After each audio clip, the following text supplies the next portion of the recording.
Hello दोस्तों, मैं लक्की स्वागत करता हूं आप सभी का मैथ्स दीवाने पर।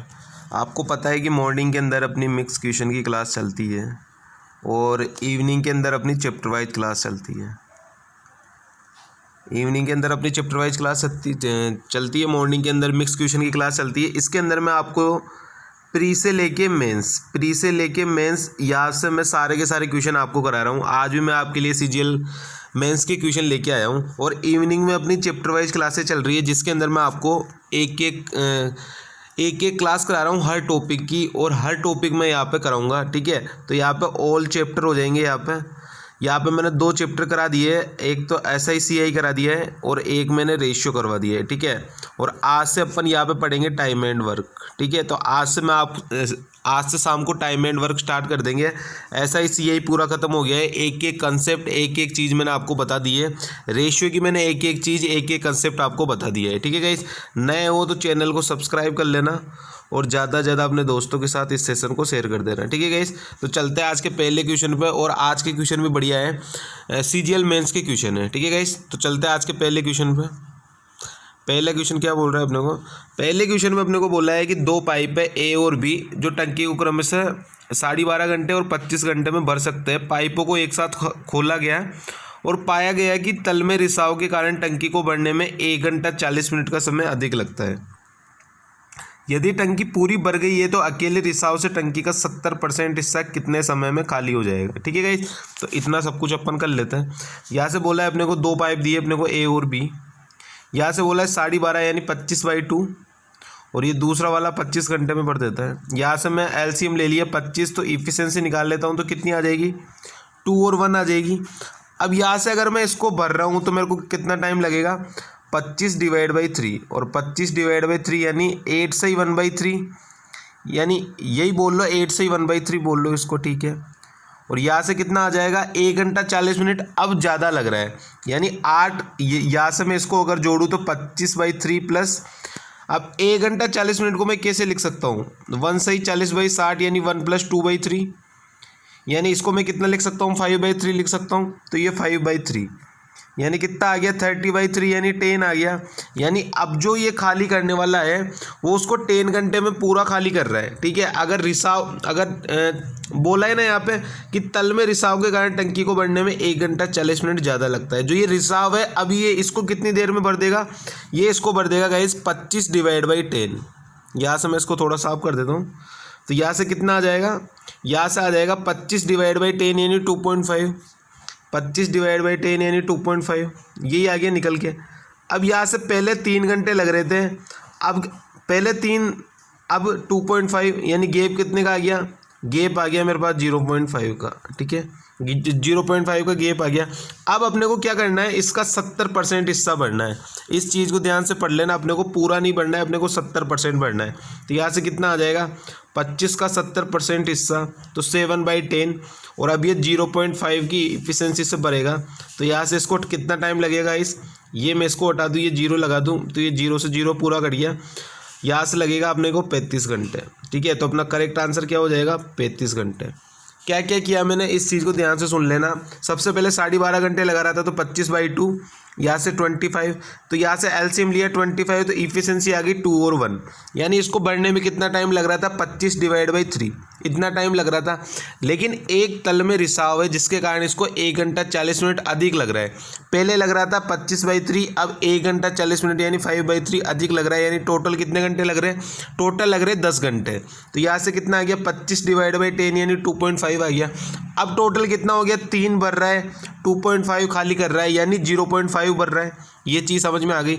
अब जो ये पूरा जो अपना टोटल वर्क है, इसका 70% काम कराना है, तो 70% काम कराएंगे 0.5 इफिशिएंसी, तो 0.5 इफिशिएंसी से तो कितना टाइम लग जाएगा? 35 घंटे लग जाएगा, और ये 35 घंटे अपना करेक्ट आंसर हो जाएगा। ठीक है गाइस, अच्छा क्वेश्चन है, सीजीएल मेंस के क्वेश्चन है इसी बार के। ठीक है, चलते हैं नेक्स्ट क्वेश्चन पे।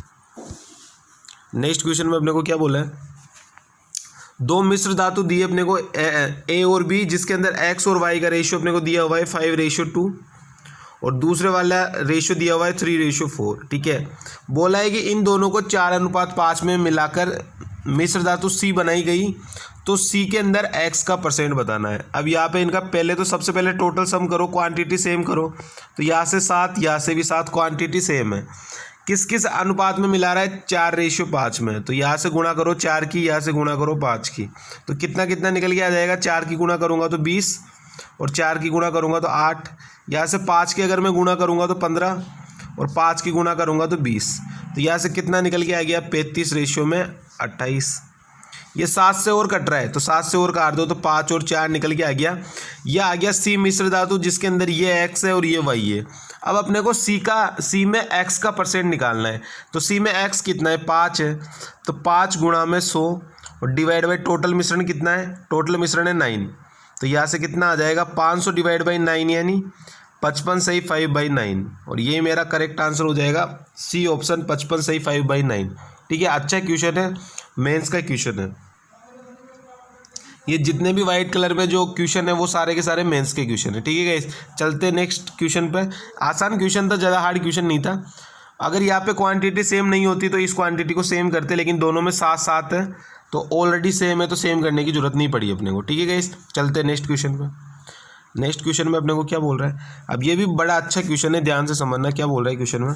अपने को दिया है 2x² प्लस 5x प्लस में 1 बराबर में 0 और अपने को निकालना है x माइनस 1/2x। अब यहाँ से मैं 2x का भाग दे दूँ इसके अंदर, पूरे के अंदर। अगर मैं इसके अंदर 2x का भाग देता हूँ तो क्या आ जाएगा? Divide by 2x। ठीक है, अगर मैं यहाँ से 2x का भाग दूंगा तो यहाँ पे कितना आ जाएगा? x प्लस 1/x और बराबर में माइनस का 5/2, ये आ जाएगा। अब यहाँ से मेरे को निकालना क्या है? ये x प्लस 1/2x आएगा यहाँ पे। ठीक है, यहाँ पे मैं डिवाइड बाई 2x करूँगा तो 2x आएगा, लेकिन यहाँ पे क्या है? -2x की वैल्यू निकालनी है। तो इसका फॉर्मूला क्या होता है? रूट के अंदर इन दोनों का स्क्वायर, तो 25 डिवाइड बाई 4 और माइनस का 2। तो यहाँ से कितना आ जाएगा? 25 डिवाइड बाई 4 माइनस 2 यानी 25 माइनस 8। तो 25 माइनस 8 अगर मैं करूँगा तो 17 आ जाएगा। तो रूट के अंदर आ जाएगा 17 डिवाइड बाई 4 यानी √17 डिवाइड बाई 2। तो मेरा करेक्ट आंसर क्या हो जाएगा? ऑप्शन है √17/2, ये वाला फर्स्ट ऑप्शन। ठीक है गाइस, आसान क्वेश्चन था, बस एक फॉर्मूला लगाना था। रूट के अंदर a² माइनस में 2, ये वाला फॉर्मूला। ठीक है, a² माइनस में 2, आसान क्वेश्चन था, ज़्यादा हार्ड क्वेश्चन नहीं था। ठीक है, चलते नेक्स्ट क्वेश्चन पे। नेक्स्ट क्वेश्चन में क्या बोल रहा है? अब ये बहुत अच्छे क्वेश्चन है, इस क्वेश्चन को ध्यान से समझ लेना। बोला है 2 संख्याओं का लघुत्तम समापवर्तक और महत्तम समापवर्तक यानी LCM और HCF का योग और उनके बीच का अंतर अपने को 512 और 496 दिया हुआ है। बोला है उनमें से एक संख्या 72 है तो दूसरी संख्या क्या होगी? अब अपने को सबसे पहले योग दिया हुआ है और अंतर दिया हुआ है, तो मैं लिख लेता हूँ कि x और y 2 संख्याएँ हैं। इनका योग तो है 512 और इनका अंतर है गाइस क्या? 496। ठीक है, इसको मैं सोल्व कर लेता हूँ तो यहाँ से कितना आ जाएगा? x से x पूरा कट जाएगा, ये कितना आ जाएगा? 2y। और यहाँ से अगर मैं जोड़ूंगा तो कितना आ जाएगा? 8, 9 और 1 10, 5 4 9 और 1 10, यानी y की वैल्यू क्या आ गई? y की वैल्यू आ गई 504। अगर y की वैल्यू 504 तो x की वैल्यू क्या आ जाएगी? 512 माइनस 504 यानी 8 आ जाएगी। तो अपने पास दोनों के दोनों नंबर निकल के आ गए। अब एक नंबर अपने को दिया हुआ है और LCM और HCF निकल के आ गया, तो इसका फॉर्मूला क्या होता है? LCM गुणा में HCF बराबर में फर्स्ट नंबर गुणा में सेकंड नंबर, यही होता है फॉर्मूला, यही होता है फॉर्मूला। अपने को दोनों की दोनों संख्या पता है भाई, LCM और HCF अपने को पता है 8 गुणा में 504 और अपने को एक नंबर दिया है 72, एक नंबर दिया है 72। तो यहाँ से कितना हो जाएगा? 8 से काटूंगा तो 9 बार, और 9 से अगर मैं इसको काट रहा हूँ तो 9 पंजे 9 पंजे 45 और 5 तो 9 छक्के 54, यानी कितना आ जाएगा? 56। और 56 ही मेरा करेक्ट आंसर हो जाएगा, 56। आसान क्वेश्चन था पर थोड़ा समझना था, लॉजिक क्या था वो मैंने समझा दिया। भाई यहाँ पे 2 संख्याओं का जोड़ दिया हुआ है अपने को 512 और अंतर दिया हुआ है 496। यहाँ से मैं इसको सोल्व करता हूँ, x पूरा कट गया, 2y की वैल्यू आ गई 1008। इसको अगर मैं जोड़ रहा हूँ तो 1008, तो यहाँ से y की वैल्यू क्या आ जाएगी? 504 आ जाएगी। अगर y की वैल्यू 504 आ गई तो 512 माइनस 504 x की वैल्यू क्या आ जाएगी? 8 आ जाएगी। सीधा साफ साफ सा दिख रहा है अपने को। अब इसका फॉर्मूला क्या होता है? फर्स्ट नंबर गुणा में सेकंड नंबर, और ये किसके बराबर होता है? LCM गुणा HCF के बराबर। तो यहाँ से LCM गुणा HCF की वैल्यू क्या है? 8 गुणा में 504 और एक नंबर 72 दिया है तो भाग दिया तो कितना आ गया? 56। ठीक है, चलते हैं नेक्स्ट क्वेश्चन पे। नेक्स्ट क्वेश्चन अपने को क्या बोल रहा है, नेक्स्ट क्वेश्चन भी ये ऐसे क्वेश्चन है जो हर एग्जाम में आपको देखने को मिल जाएंगे, ठीक है। अलग से चाहे आप प्री दो, चाहे आप मेंस दो, एसएससी सीजीएल दो, सीएचएसएल दो, एमटीएस दो, कोई सा भी एग्जाम दो, ये ऐसे क्वेश्चन है आपको हर एग्जाम में देखने को मिल जाएंगे। क्या क्या दिया हुआ है अपने को दिया हुआ है 75462A97B6, ठीक है। अब सबसे पहले अपने को यहाँ पे दिया हुआ है भाई ये 72 से विभाजित है। अगर ये 72 से विभाजित है तो ये 8 गुणा में 9 दोनों से विभाजित होगा। 8 का रूल क्या होता है, 8 का रूल होता है कि लास्ट के 3 नंबर जो है वो 8 से डिविजिबल होने चाहिए। और 9 का रूल क्या होता है, 9 का रूल ये होता है कि टोटल सम जो है, संख्याओं का सम जो है वो टोटल 9 से कटना चाहिए। तो इतनी चीज़ पहले आपको डिविजिबिलिटी रूल याद होने चाहिए। तो 8 का रूल मैं लगा रहा हूँ तो 7B6, तो यहाँ पे मैं b की वैल्यू क्या ले सकता हूँ ताकि वो 8 से डिविजिबल हो जाए, ठीक है। तो यहाँ पे मैं b की वैल्यू ले सकता हूँ, अगर मैं इसको 8 से डिवाइड करता हूँ तो एक तो वैल्यू में ले सकता हूँ 3, क्योंकि अगर मैं यहाँ पे 3 लेता हूँ तो 72 ये 1 आ जाएगा और ये 6 ये 16 पूरा डिविजिबल हो जाएगा। एक तो आ गई यहाँ पे b की वैल्यू 3, ठीक है, एक तो वैल्यू आ गई 3। एक वैल्यू आ जाएगी यहाँ से, अगर मैं यहाँ पे 7 लेता हूँ तो 8 नाम 72 और यहाँ पे कितना बच जाएगा 5, तो 56 भी पूरा डिविजिबल हो जाएगा। तो b की एक और वैल्यू क्या आ जाएगी 7, यानी b की मैं 2 वैल्यू ले सकता हूँ। इतनी चीज़ समझ में आ गई। अब यदि मैं इसकी वैल्यू ले रहा हूँ 3, यदि मैं b की वैल्यू यहाँ पे 3 रखता हूँ, एक सेकंड में आपको करके बता देता हूँ, 75462A973B। अब मैं यहाँ पे b की जगह 3 ले लिया। अब 9 का डिविजिबिलिटी रूल लगाओ। 9 का डिविजिबिलिटी रूल क्या होता है कि टोटल सम जो है वो 9 से कटना चाहिए। तो अब यहाँ से काट के देखो, 6 और 3 9 कट गया पूरा, ये 9 पूरा कट गया, ये 7 और 2 ये भी 9 पूरा कट गया, 5 और 4 9 कट गया, 7 और 6 13, और 13 प्लस में a क्या आ गया 13 प्लस में a, यानी a की जगह मेरे को क्या लेना पड़ेगा 5 लेना पड़ेगा। तो a की वैल्यू क्या आ जाएगी 5, तो 18 हो गया, और 18 9 से पूरा डिविजिबल है। क्या अगर मैं इसको ले रहा हूँ तो क्या ऑप्शन से आ रहा है क्या, ये आ गई a की वैल्यू, और b की वैल्यू अगर मैंने 3 मानी तो कितना कितना आ रहा है, यहाँ से अगर मैं निकालता हूँ तो 8 पंजे 40, 40 माइनस में 4 3 12, यानी √28। तो मेरी ये वाली वैल्यू सेटिस्फाई कर रही है, तो मेरा आंसर क्या हो जाएगा √28। अगर मैं वैल्यू यहाँ से 7 लेता हूँ, मैं आपको 7 लेके पूरा दिखा देता हूँ। अगर मैं यहाँ से वैल्यू को 7 लेता हूँ, ठीक है, तो फिर क्या होगा सीन वो भी अपन देख लेते हैं, ठीक है। अगर मैं वैल्यू को यहाँ से 7 लेता हूँ, इसको मैं हटा देता हूँ। अब मैं यहाँ से वैल्यू को 7 लेके देख रहा हूँ, ठीक है।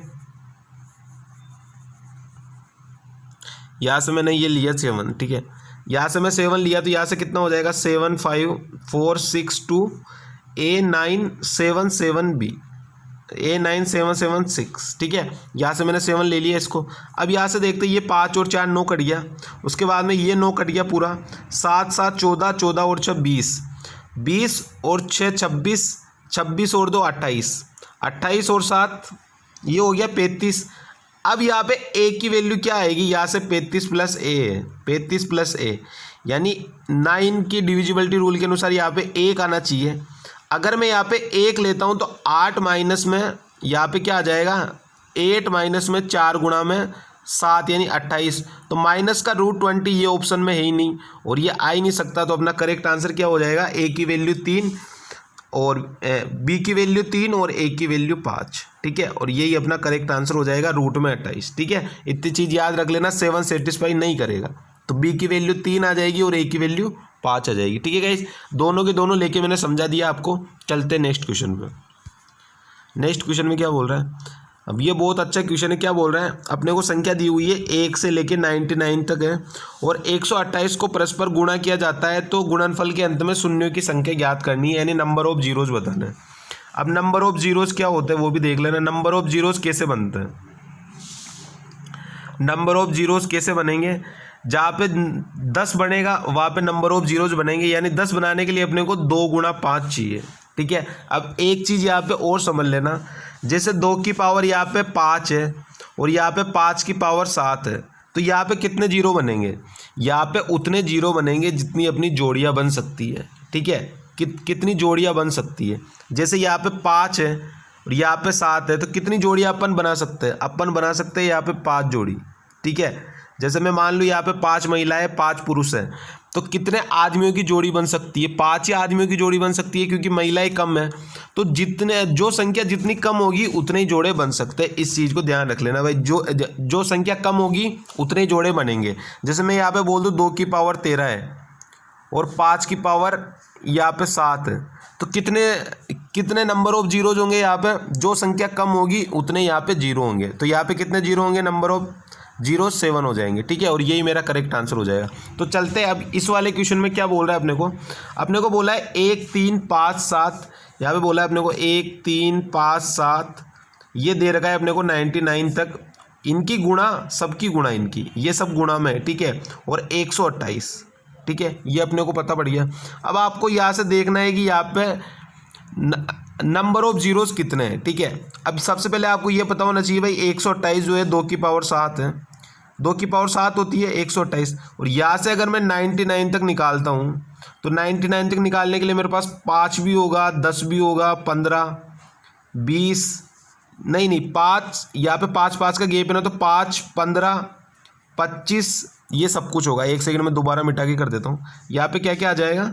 यहाँ पे गेप है 2 का, तो यहाँ पे क्या क्या आ जाएगा? यहाँ पे आ जाएगा मेरा 5, 15, 25, 35। तो यहाँ पे 7 से तो ज़्यादा ऑलरेडी मिल ही रहे अपने को, क्योंकि 1 2 3 4 5 और आगे 45, 55, 65, तो यहाँ पे 7 से ज़्यादा है। तो यहाँ पे जोड़ियाँ कितनी बन जाएगी? मतलब कम जोड़ियाँ किसकी बनेगी? 2 की बनेगी। और कितनी बनेगी? 7 बनेगी। तो अपना करेक्ट आंसर भी क्या हो जाएगा? 7 ही हो जाएगा, क्योंकि जिसकी कम जोड़ी बनेगी, जैसे जो मतलब कम होगा वही अपना आंसर होता है। या तो 2 की देख लो या फिर 5 की देख लो, दोनों में कम क्या है? तो दोनों में कम है, यहाँ पे 2 कम है, क्योंकि 2 की पावर 7 ही है, तो यही अपना करेक्ट आंसर हो जाएगा, ठीक है, क्योंकि 7 ही जोड़ियाँ फिर बन पाएगी, ठीक है। तो चलते हैं नेक्स्ट क्वेश्चन पे। नेक्स्ट क्वेश्चन में अपने को क्या बोल रहा है? अब ये वाला क्वेश्चन सीआई का है, जो मैंने कल भी आपको करवाया था, लेकिन एक बार दोबारा प्रैक्टिस के लिए मैं एक क्वेश्चन लेके आता हूँ डेली, ताकि आपकी दोबारा से प्रैक्टिस हो जाए, ठीक है। क्या बोला है? सुभाष ने इस शर्त पर एक फ्रीज खरीदा कि उसे पहले साल के अंत में 1020 और दूसरे साल के अंत में 1003 और तीसरे साल के अंत में 990 रुपये के भुगतान के बाद 1500 रुपये का नगद भुगतान करना होगा।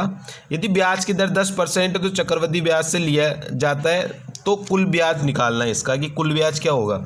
अब यहाँ से अपने को दिया हुआ है भाई रेट है 10%, रेट है 10%, यानी 1/10, यानी 10 to 11 हो जाएगा, ठीक है। अब यहाँ से अपने को क्या करना पड़ता है? इस टाइप के क्वेश्चन में अपने को पीछे से स्टार्टिंग करनी पड़ती है। पीछे से स्टार्टिंग करेंगे तो 10 और 11, जैसे अपने को रेट दी हुई है, तो अमाउंट यहाँ पे 11 की वैल्यू क्या दी हुई है? 990, यानी तीसरे साल के अंदर वो 990 रुपये चुका रहा है, तो अमाउंट चुका रहा है मतलब, तो 11 की वैल्यू 990, तो 10 की वैल्यू यहाँ से क्या आ जाएगी? 10 की वैल्यू यहाँ से आ जाएगी 900, ये आ जाएगी 11×999। अब ये 900 रुपये तो यहाँ पे, और दूसरे साल के अंत में कितने चुका रहा है? 1003, ये चुका रहा है, तो यहाँ से कितना हो जाएगा? 1903 हो जाएगा। यानी अब जो अमाउंट वो चुका रहा है वो 11 की वैल्यू 1903, तो 10 की वैल्यू कितनी आ जाएगी? यहाँ से 10 की वैल्यू आ जाएगी अपनी 1730, ठीक है। अब ये 1730 और पहले साल के अंत में कितने चुका रहा है? 1020, तो ये 1020, तो यहाँ से कितना निकल के आ जाएगा? 2750। अब ये अमाउंट हो गया, तो ये 11 की वैल्यू 2750, तो यहाँ से 10 की वैल्यू क्या आ जाएगी? 10 की वैल्यू आ जाएगी 2500। और यही अपना हो गया प्रिंसिपल। अपन पहुँच गए पहले साल तक, तो ये हो गया अपना प्रिंसिपल, ये तो हो गया प्रिंसिपल। अब क्या निकालना है अपने को? निकालना है ब्याज। ब्याज क्या होता है? अमाउंट माइनस में प्रिंसिपल, यानी कितना पैसा अपन ने लिया और कितना चुकाया। ये लिया अपन ने 2500 रुपये और चुका अपन कितना रहे? अपन ने चुकाया 1020, यहाँ से इसको सही से लिख लेना, ठीक है। अपन कितना पैसा चुका रहे हैं? अपन चुका रहे यहाँ पे 1020 पहले साल में, फिर चुका रहे 1003 और फिर चुका रहे 990, यानी अपन ने टोटल कितना पैसा चुकाया? अपन ने टोटल पैसा चुकाया 3013 रुपये, ठीक है। प्रिंसिपल था 2500 रुपये, 3013 रुपये अपन चुका रहे हैं, तो अपन ने ब्याज कितना लिया? अपन ने ब्याज लिया 513 रुपये का ब्याज अपन ने चुकाया, तो आंसर इसका क्या हो जाएगा? 513 रुपये। 3013 माइनस 2500, यानी 513 रुपये का ब्याज अपन ने चुकाया है, और वही इसका करेक्ट आंसर हो जाएगा 513 रुपये, ठीक है। ये मैंने कल भी समझाया था और आज दोबारा समझा दिया ताकि आपकी थोड़ी सी प्रैक्टिस हो जाए। कैसे करते हैं? पीछे से स्टार्टिंग करते हैं। पीछे वाला जो अमाउंट चुका रहा है वही उसका अमाउंट हो गया, यानी जो रेट दी हुई है वो 11 की वैल्यू 990 हो गई, तो 10 की वैल्यू 900 हो गई। अब 900 रुपये तो चुका दिए तीसरे साल में। अब दूसरे साल के अंत में कितने चुका रहा था? 1003, तो दोनों को ऐड कर लिया, वही अमाउंट हो गया। तो 11 की वैल्यू वो आ गई, तो 10 की वैल्यू 1730 आ गई। ऐसे करते चलना है अपने को और फर्स्ट ईयर तक आना है, ठीक है। तो वो आ जाएगा अपना प्रिंसिपल निकल के। तो अगर प्रिंसिपल पूछेगा तो 2500 रुपये, और अगर ब्याज पूछेगा तो 513 रुपये, ठीक है गाइस। चलते हैं नेक्स्ट क्वेश्चन पे। नेक्स्ट क्वेश्चन भी बहुत अच्छा क्वेश्चन है, ध्यान से समझना। ये वाला क्वेश्चन भी मेंस का है, ठीक है, इसी बार का है। क्या बोल रहा है क्वेश्चन में, आपने को बोला है कि ए की आय जो है वो बी की आय का 80% है और ए का वे बी के वे का 60% है। तो ये मैं लिख लेता हूँ। सबसे पहले इनकम का रेशियो लिख लेता हूँ भाई। इनकम का रेशियो क्या आ गया, 4x और 5x आ गया, क्योंकि 80% है। और वे का यानी एक्सपेंडिचर का रेशियो क्या है, 3y और 5y, क्योंकि ये 60% है, ठीक है। यहाँ तक अपना सवाल सोल्व हो गया, ठीक है। उसके बाद में क्या बोला है, यदि ए की आय बी के वे के 90% के बराबर है। ये लाइन बहुत इंपॉर्टेंट है। ए की आय बी के वे के 90% के बराबर है। ए की आय क्या है, 4x है। ये बराबर है किसके, बी का वे क्या है, 5y, और इसके 90% यानी 9/10 के बराबर है। तो यहाँ से 40x बराबर में 45y, और तो x और y की वैल्यू यहाँ से क्या आ गई, 9 और 8 आ गई। अगर मैं 5 से इसको काट दूँ तो 9 और 8 आ जाएगी, यानी x और y की वैल्यू 9 और 8 आ गई। तो अब मैं क्या करता हूँ, ए की इनकम और एक्सपेंडिचर, मतलब ए का सेविंग निकाल लेता हूँ, क्योंकि यहाँ पे अपने को निकालना क्या है, ए की बचत बी की बचत से कितने % अधिक है। तो मैं ए की सेविंग निकाल लेता हूँ। तो ए की सेविंग क्या हो जाएगी, इनकम माइनस एक्सपेंडिचर। तो यहाँ से कितना हो जाएगा, 4 गुणा में 9 माइनस में 3 गुणा में 8, 4 गुणा में 9 माइनस में 3 गुणा में 8, यानी 36 में से 28 गया तो कितना बच जाएगा, 12 बच जाएगा, ठीक है। नहीं, यहाँ पे 24 है और यहाँ पे 36 है, तो 36 माइनस 24 तो 12 आ गया। उसके बाद में बी की सेविंग क्या आ जाएगी, 9 पंजे 45, 5 गुणा में 9 माइनस 5 गुणा में 8, तो यहाँ से कितना आ जाएगा, 45 माइनस 40 यानी 5 आ जाएगा। अब यहाँ पे अपने को क्या बोल रहा है, ए की बचत बी की बचत से कितने % अधिक है। ए की बचत है 12, बी की बचत है 5, कितनी ज़्यादा है, 7 ज़्यादा है। तो 7 गुणा में 100 और डिवाइड बाई किससे ज़्यादा है, 20 से, तो ये 5। तो यहाँ से कितना आ जाएगा, 140%, और यही मेरा करेक्ट आंसर हो जाएगा 140%, ठीक है गाइस। तो इसका करेक्ट आंसर क्या हो जाएगा, 140%। बहुत ही अच्छा क्वेश्चन है और सीजीएल मेंस का है, ठीक है। ये सारे के सारे क्वेश्चन आज सीजीएल मेंस के हैं, 1-2 क्वेश्चन को छोड़ के, ठीक है। चलते हैं नेक्स्ट क्वेश्चन पर।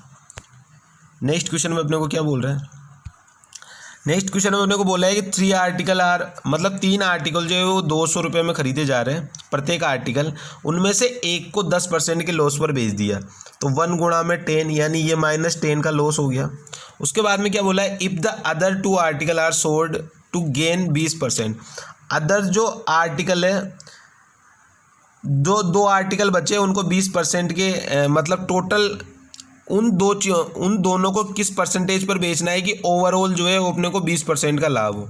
अब ओवरऑल अगर 20% का लाभ हो रहा है, टोटल 3 वस्तुएं और 3 पे 20% का लाभ चाहिए, यानी टोटल लाभ कितना चाहिए, 60 चाहिए, और 10 अपने को लॉस हो चुका ऑलरेडी। तो ऑलरेडी 10 का लॉस तो हो चुका और 60% का लाभ और चाहिए, यानी टोटल अपने को कितना लाभ चाहिए, 70 लाभ चाहिए। और अपने पास चीज़ें कितनी बची है, एक तो लॉस पे बेच दी, तो कितनी बची, 3 में से 1 माइनस तो 2 बची। तो यहाँ से कितना आ जाएगा आंसर, 35%, और यही मेरा करेक्ट आंसर हो जाएगा 35%। क्वेश्चन के अंदर क्या बोला था भाई, 3 चीज़ें अपन ने 200 रुपये में खरीदी, सेम दाम में खरीदी, 200 रुपये का यहाँ पे कोई मतलब नहीं है, ठीक है, क्योंकि अपने को % में निकालना है। तो एक चीज़ को बेच दी 10% के लॉस पे, यानी अपने को 10% का लॉस हो चुका, ठीक है। और अपने को तीनों के तीनों टोटल चीज़ों पे अपने को टोटल 20% का लाभ चाहिए, यानी टोटल अपने को 3 गुणा में 20 यानी 60% का लाभ चाहिए। 60% का लाभ तो ये चाहिए ही चाहिए, और जो 10% का लॉस हो चुका उसे भी तो वसूल करना है, यानी टोटल अपने को 70% वसूल करना है। और चीज़ें कितनी है, 2 सामान है या फिर 2 चीज़ें, तो ओ मतलब पर चीज़ पे से अपने को कितना % वसूलना पड़ेगा, 70 डिवाइड बाई 2 यानी 35%, और यही अपना करेक्ट आंसर हो जाएगा 35%, ठीक है गाइस। तो आज के अपने ये क्वेश्चन थे, 10 क्वेश्चन लेके आया था। बताना मेरे को कैसे लगे आज के क्वेश्चन आपको। सारे के सारे मेंस के क्वेश्चन है, बढ़िया क्वेश्चन है, ठीक है। और आपको आपके एग्जाम में देखने को ऐसे क्वेश्चन मिल जाएंगे, ठीक है गाइस। तो बताना मेरे को सेशन कैसा लगा आपको, और नए हो तो चैनल को सब्सक्राइब कर लेना और शेयर अपने दोस्तों के साथ कर देना, ठीक है। डेली मॉर्निंग में अपना मिक्स क्वेश्चन का सेशन होता है। कभी इसके अंदर 20 क्वेश्चन कराता हूँ मैं, कभी 25, कभी 30, कभी 10, जैसे टाइम मिलता है वैसे मैं करा देता हूँ, ठीक है गाइस। तो बताना मेरे को कैसा लगा। तब तक के लिए चलते हैं, और शाम को अपन आज टाइम एंड वर्क स्टार्ट करेंगे, ठीक है। तो जय हिंद, जय भारत।